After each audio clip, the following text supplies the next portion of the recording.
क्या हाल भाई लोग, कैसे हो आप सब। आशा करता हूँ ठीक ही होगे।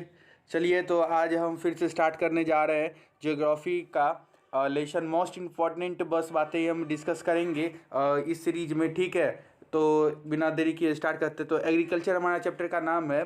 तो स्टार्ट करते हैं। एग्रीकल्चर सबसे पहले मिल्पा, इसको मैक्सिको में कहा जाता है। कोवू को इसको वेनेजुएला में कहा जाता है। रोका ब्राज़ील में कहा जाता है। बेवार मध्य प्रदेश में कहा जाता है। पेंडा आंध्र प्रदेश में कहा जाता है। और ब्रिंगा उड़ीसा में। और कुरुपदा झारखंड में, ठीक है।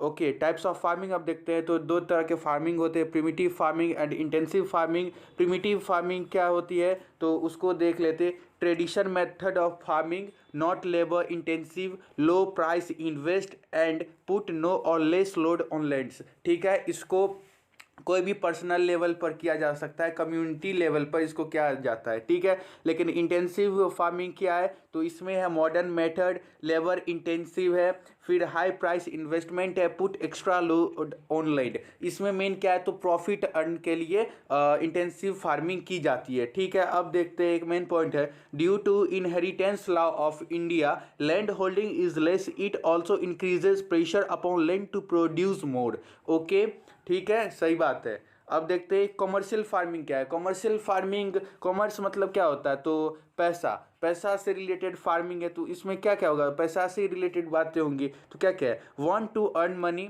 Second for business and trade purpose, third high inputs, fourth technology, means इसको करने के लिए टेक्नोलॉजी चाहिए। फिर फिफ्थ लेबर इंटेंसिव, इसको कल्टीवेशन करने के लिए, इरिगेशन करने के लिए, मीन्स अलग अलग टाइम पर इसको लेबर चाहिए होंगे, तो इसीलिए ये लेबर इंटेंसिव है। फिर plantation farming comes under commercial farming. Plantation farming जैसे production of banana, production of tea और कॉफ़ी, ये सब जो है कमर्शियल फार्मिंग में आ जाएंगे, क्योंकि ये सब प्लांटेशन फार्मिंग है, ठीक है। अब क्रॉप पैटर्न ऑफ इंडिया देख लेते हैं किस तरह से है। पहले रबी क्रॉप्स है, फिर जेड क्रॉप है, फिर खारिफ क्रॉप है। रबी क्रॉप क्या होता है जो अभी विंटर सीजन में हो रही है। जेड क्या है जो कि रबी और खारिफ क्रॉप के बीच में होंगी। और खारिफ क्या है जो कि समर सीजन में होती है, जैसे कि पैडी, फिर ये सब। आगे देखते हैं रबी क्या है, ठीक से। तो सौन अक्टूबर टू दिसंबर, मतलब इसको अक्टूबर से दिसंबर के बीच में लगाया जाता है। Harvest April to June, harvest करने का टाइम अप्रैल टू जून में है। एग्जाम्पल क्या है तो wheat, barley, peas. Okay, production in north Punjab, Bihar, Uttar Pradesh, ठीक है। अब एवरेज ऑफ प्रेसिपिटेशन, मीन्स यहाँ पर रेनफॉल भी एवरेज की मात्रा में चाहिए। अब खारिफ क्रॉप क्या है, खारिफ क्रॉप कब होता है तो sown on the set of monsoon, मतलब मानसून के आने पर ही इसको लगाया जाता है। देन हार्वेस्ट कब किया जाता है तो सितंबर से अक्टूबर के बीच में। एग्जाम्पल क्या है तो इसके पैडी है, फिर मेज़ है, जावर है, बाजरा, कॉटन। और यह कहाँ कहाँ पर होता है तो production in West Bengal, Andhra Pradesh. Okay, आगे चलते हैं, देखते हैं तमिलनाडु, केरला, उड़ीसा, तेलंगाना। एंड जेड क्रॉप क्या होता है तो ये मेनली होता है sown between rabi and kharif crops, ठीक है। इसको रबी और खारिफ क्रॉप के बीच में सोन किया जाता है, लगाया जाता है। मेन एग्जांपल क्या क्या है, वाटरमेलन एंड मस्क मेलन। बच्चा लोग सबसे पहले तो अभी हम मार्क्स स्कीम की अब बात कर लेते हैं। तो ये जो यहाँ पर रबी, खारिफ और जेड की बात की गई है, यह 3 मार्क्स वाले क्वेश्चन है, ये पूछे जाते हैं, कभी कभी पूछे भी गए हैं। और ये जो कमर्शियल फार्मिंग और इंटेंसिव फार्मिंग है, ये दोनों फार्मिंग बहुत ही इंपॉर्टेंट है। इंटेंसिव फार्मिंग और कमर्शियल फार्मिंग, इसमें 5 मार्क्स के क्वेश्चन में ये पूछे गए हैं डिफ्रेंशिएट करने के लिए। ओके, तो भाई लोग आपको शायद समझ में आ रहा होगा और आना भी चाहिए, ट्राई कर रहा हूँ, ठीक है।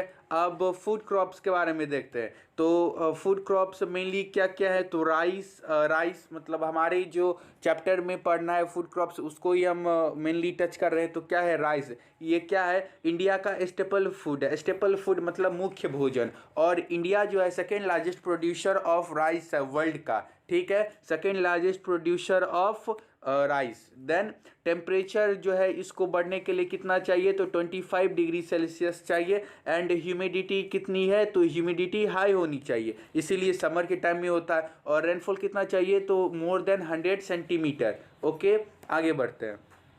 अब बात करते हैं वीट की, तो रिक्वायर्ड कूल टेम्परेचर इसीलिए विंटर सीजन में है और रबी क्रॉप में आ रही है, ठीक है। और ब्राइट सनशाइन चाहिए। देन 50 सेंटीमीटर टू 75 सेंटीमीटर ही बस इसको रेनफॉल चाहिए। राइस से रेनफॉल बहुत ही कम चाहिए, ठीक है। आगे बढ़ते हैं, देखते हैं इसका प्रोडक्शन कहाँ है, तो इसका प्रोडक्शन यूनिट है गंगा सतलज प्लेन। मीन्स गंगा सतलज जो means Bihar, Uttar Pradesh, and Sutlej कहाँ, तो पंजाब का, हिमाचल प्रदेश का रीजन। सतलज रावी चेनाब का रीजन। ओके, और ये कहाँ क्या हो सकता है, फिर black cotton soil region of Deccan. Deccan plateau के जो ब्लैक कॉटन सॉइल है, मीन्स जिसको रेगार सॉइल भी कहते हैं, वहाँ भी ये हो सकता है। देन आगे चलते हैं, तीसरा इंपॉर्टेंट मेज़ का आप एक बात याद रखिएगा, ये मतलब हम भी कंजप्ट करते हैं और ये एक फोडर क्रॉप में भी आता है। ये फूडर और फोडर दोनों ही क्रॉप में आते हैं। आगे बढ़ते हैं, टेम्परेचर इसको कितना चाहिए, तो 21 टू 27 डिग्री सेल्सियस चाहिए। ये एलुवियल सॉइल पर होता है। ओके, फिर कहाँ कहाँ होता है, तो ये बिहार में एक मतलब एक्सेप्शन है बिहार में कि यह रबी सीजन में की जाती है, मीन्स इसको विंटर में होता है, किया जाता है बिहार में। लेकिन और सब स्टेट में जहाँ जहाँ ये होता है मेनली वहाँ पर यह खारिफ क्रॉप में प्रोड्यूस किया जाता है। ओके, इसमें क्या क्या चाहिए, तो मॉडर्न इनपुट्स, फिर production in Karnataka, UP and Bihar. अब बात करते हैं मिलेट्स की। मिलेट्स मीन्स दाने वाले फूड क्रॉप्स, तो कौन कौन है, ज्वार है, फिर ये क्या है, तो रेन फीड क्रॉप है। फिर grow in moist area means अब समझ जाओ कि गर्मी वाला सीजन या फिर बहुत ही हॉट ह्यूमिड कंडीशन वाले एरिया में ही या फिर प्लांटिंग इसका होता होगा, ठीक है। तो कहाँ कहाँ हो सकता है, तो महाराष्ट्र में, आंध्र प्रदेश में, केरला में, मध्य प्रदेश में। ओके, आगे चलते हैं, बाजरा में देखते हैं। बाजरा क्या है, तो बाजरा है सैंडी सॉइल। फिर सोलन ब्लैक सॉइल की मतलब ब्लैक सॉइल की तरह दिखने वाले मिट्टी में भी हो सकता है, ब्लैक सॉइल में भी हो सकता है। सैंडी में हो रहा है तो ब्लैक सॉइल में भी होगा, ठीक है। मेनली प्रोडक्शन क्या है, तो राजस्थान, उत्तर प्रदेश, महाराष्ट्र एंड गुजरात। राजस्थान और गुजरात में ठीक से लिख दे रहा हूँ। राजस्थान और गुजरात ये दोनों तो मेन प्रोड्यूसिंग स्टेट होंगे इसके, क्योंकि यहाँ पर सैंड बहुत ज़्यादा मात्रा में है, ठीक है। तो आगे बढ़ते हैं, रागी क्या है, तो ये भी मिलेट का मीन्स दानेदार वाला प्लांट है। ये भी कब होता है, तो ड्राई सीजन में होता है। कहाँ होता है, तो कर्नाटक और तमिलनाडु में मेनली होता है, ठीक है। Rich in iron and calcium, ये 1 मार्क्स वाले क्वेश्चन है, इसको याद रखिएगा कि रागी जो है यह रिच होते हैं आयरन और कैल्शियम में, ठीक है। आगे चलते हैं, आगे की और फूड क्रॉप्स में देखते हैं क्या क्या और हमको पढ़ना। तो शुगर केन कहाँ होता है, ट्रॉपिकल एंड सब ट्रॉपिकल। ट्रॉपिकल और सब ट्रॉपिकल मीन्स ट्रॉपिकल रीजन, और सब ट्रॉपिकल रीजन में भी मीन्स इक्वेटर से लेकर के इक्वेटर के आसपास से लेकर के आपको 23 degree east, 23 degree north and 23.5 degree south तक आपको आ जाता है, ठीक है। हॉट एंड ह्यूमिड ट्रॉपिकल आ जाता है। एंड अगर सब ट्रॉपिकल तो इसके ऊपर आप चले जाओ, means 66.5 degree north and 66.5 degree south, ठीक है। अब आते हैं हॉट एंड ह्यूमिड। हॉट मतलब गर्म और ह्यूमिड मीन्स मॉइस्टफुल, ठीक है। तो ये मॉइस्टफुल वाले इलाका में भी, हॉट वाले इलाका में होते हैं। तो इसके लिए भी क्या चाहिए, तो 21 टू 27 डिग्री सेल्सियस। मोस्टली जो है मोस्टली शुगर केन मेज से मिलता जुलता है, क्योंकि इसको ये भी ट्रॉपिकल एंड सब ट्रॉपिकल में होता है और ये भी ट्रॉपिकल एंड सब ट्रॉपिकल में। इसमें भी 21 टू 27 डिग्री सेल्सियस चाहिए और इसमें भी 21 टू 27 डिग्री सेल्सियस चाहिए। ये भी हॉट एंड ह्यूमिड में होता है और ये भी हॉट एंड ह्यूमिड में होता है, लेकिन एक्सेप्ट कौन है, एक्सेप्ट इन बिहार। ओके, नाउ आगे चलते हैं।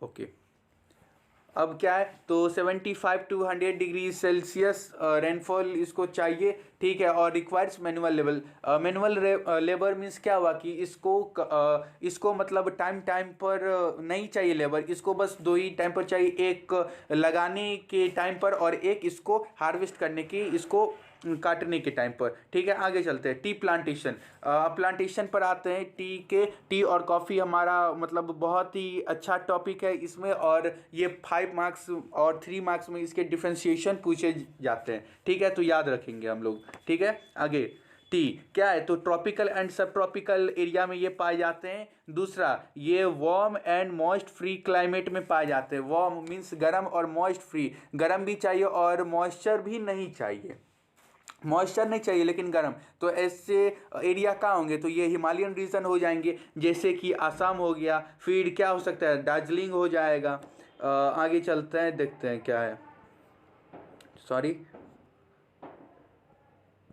हाँ, दार्जिलिंग, फिर वेस्ट बंगाल, फिर गारो हिल्स इधर पीछे की मतलब नीचे की तरफ इंडिया की। और आगे चलते हैं, कॉफ़ी प्रोडक्शन। कॉफ़ी में बस इतना ही याद रखिएगा कि कॉफ़ी हमारे इंडिया में लगभग टी के जैसा ही होता है, और ये अरेबिका कॉफ़ी जो है वो इंडिया की मीन्स सबसे फेमस वैरायटी है। और ये कहाँ से लाया गया था, तो यह यमन देश से लाया गया था। कहाँ से, यमन से, यमन कंट्री है यमन, वहाँ से लाया गया था। साउथ अरेबिया की नीचे कंट्री है, वहाँ से, ठीक है। आगे चलते हैं, अब नॉन फूड क्रॉप्स में देखते हैं, रबर जो कि बहुत ही मोस्ट इंपॉर्टेंट है। रबर क्या है, कहाँ पर होता है, तो इक्वेटोरियल क्रॉप है, मीन्स इक्वेटर के नज़दीक है। अगर इक्वेटोरियल क्रॉप है तो ये कहाँ पर होगा, तो तमिलनाडु में, केरला में, कर्नाटक में, फिर इसी के आसपास में अफ्रीका में हो जाएगा। अफ्रीका के मीन्स इक्वेटर के पास जो सभी देश हैं, ठीक है। इसको क्या चाहिए, तो 200 सेंटीमीटर इसको रेनफॉल चाहिए। इसको temperature more than 25 degree Celsius चाहिए, क्योंकि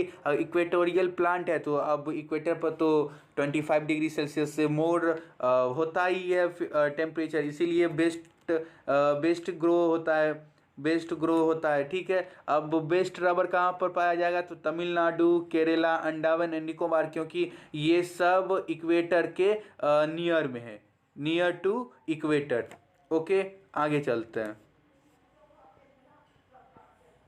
कॉटन। अब कॉटन की बात करते हैं, क्योंकि हमने हिस्ट्री में भी देखा कि कॉटन 2-3 चैप्टर में आ रहे हैं, यहाँ पर भी अब जियोग्राफी में भी कॉटन आ रहे हैं। तो कॉटन का हम देखते हैं यह किस तरह से इम्पोर्टेंट रखता है। तो कॉटन कहाँ पर होता है, तो डेक्कन ट्रैप में और रेगर सॉइल में। रेगर सॉइल को ही ब्लैक सॉइल भी कहते हैं, बात याद रखिएगा कि रेगर सॉइल को ही ब्लैक सॉइल कहते हैं। यह 1 मार्क्स का क्वेश्चन है, okay. Regur soil is also known as black soil, okay. और ये कहाँ पर होता है, तो डेक्कन ट्रैप में होता है। डेक्कन ट्रैप मीन्स कहाँ पर, तो महाराष्ट्र के इलाके, मध्य प्रदेश के इलाके, ठीक है, गुजरात, ओके। यहाँ और क्या चाहिए, तो हाई टेम्परेचर, फिर लाइट टेम्परेचर, सॉरी ये गलती से आ गया, ये नहीं, हाँ, आगे हाई टेम्परेचर। फिर इसको तीसरे क्या चाहिए, तो मोस्ट इम्पॉर्टेंट बात है 210 फ्रॉस्ट फ्री डेज चाहिए, and bright sunshine, okay, bright sunshine. आगे चलते हैं, जूट को हम गोल्डन फाइबर भी कहते हैं। अब देखो, जूट की रस्सियाँ तो आपने देखी होंगी, ठीक है। तो जूट जो है मतलब कहाँ पर पाया जाएगा, या फ्लडेड प्लेन में पाया जाएगा। उसके बाद इसकी रस्सियाँ को आपने देखी होंगी, तो यह मोस्टली मतलब गोल्ड की तरह होती है, ठीक है, इसीलिए इसको गोल्डन फाइबर भी कहा जाता है। ये भी 1 मार्क्स वाला क्वेश्चन है, पूछ सकता है। फिर फर्टाइल सॉइल में होता है, fertile soil means alluvial soil भी कह सकते हैं, ठीक है। और इसको क्या चाहिए, तो high temperature and flood plain है, तो ये कहाँ कहाँ होगा, तो गंगा प्लेन पर हो जाएगा, फिर हुगली बेसिन में हो जाएगा, ठीक है। और इससे क्या क्या प्रोड्यूस कर सकते हैं, तो इससे कारपेट बनता है, बैग्स बनते हैं, रोप्स बनते हैं। फिर कहाँ कहाँ पर है इसका प्रोडक्शन, तो production in Assam, Bihar and Uttar Pradesh, okay.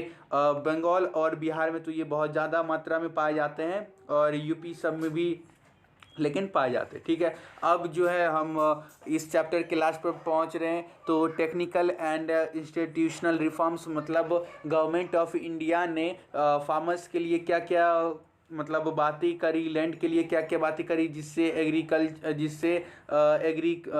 Agriculture rise करे, उसके बाद फिर प्रोडक्शन राइज करे, यही सब बातें हैं। तो क्या क्या फैक्टर्स हैं। तो कलेक्टिवलाइजेशन हमने क्लास 9th में भी पढ़ा था। लेनिन के टॉपिक में कलेक्टिवलाइजेशन, लैंड की कलेक्टिवलाइजेशन की गई। फिर कंसोलिडेशन ऑफ होल्डिंग्स मींस कि जिसके पास जितनी लैंड है, जिनके पास मतलब उस लैंड के कागज हैं, मतलब आप सब समझते होंगे कागज मीन्स मैं क्या कहना चाह रहा हूँ, पेपर्स लैंड्स के।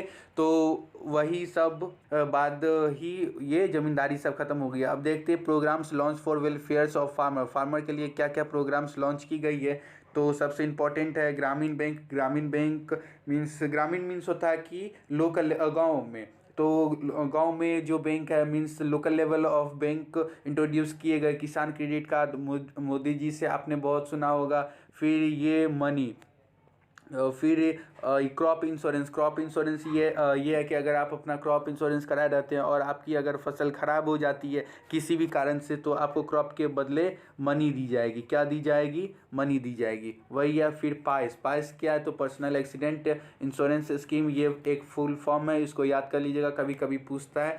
इससे भी क्या है कि अगर नेचुरली नहीं, किसी भी कारण से अगर आपकी क्रॉप बर्बाद हो गई है, ख़राब हो गई है, नष्ट हो गई है, तो आपको गवर्नमेंट जो है वो क्या करेगी? मनी प्रोवाइड करेगी, इससे भी और इससे भी। ठीक है, दोनों से मनी आपको मिलते हैं। और किसान क्रेडिट कार्ड से भी इससे भी आपको मनी मिलती है, इससे भी आपको मनी मिलती है। मीन्स ये 4 फैक्टर जो हैं, इन चारों से आपको मनी आती है। ठीक है, आगे आगे चलते हैं।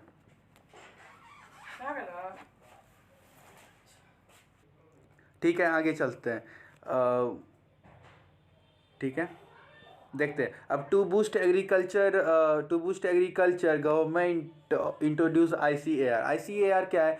Indian council of agriculture and research. ठीक है, ये इसका भी आप फुल फॉर्म याद कर लीजिएगा, Indian council of agriculture and research. इसको MCQ में देता है कि means what is the full form of ICAR। Option A में कुछ रहेगा, ऑप्शन बी में कुछ, ऑप्शन सी में कुछ, ऑप्शन डी में ये रहेगा। ये मीन्स ऐसे ही आपको चूज़ करना रहता है। ठीक है, आगे बढ़ते हुए देखते हैं।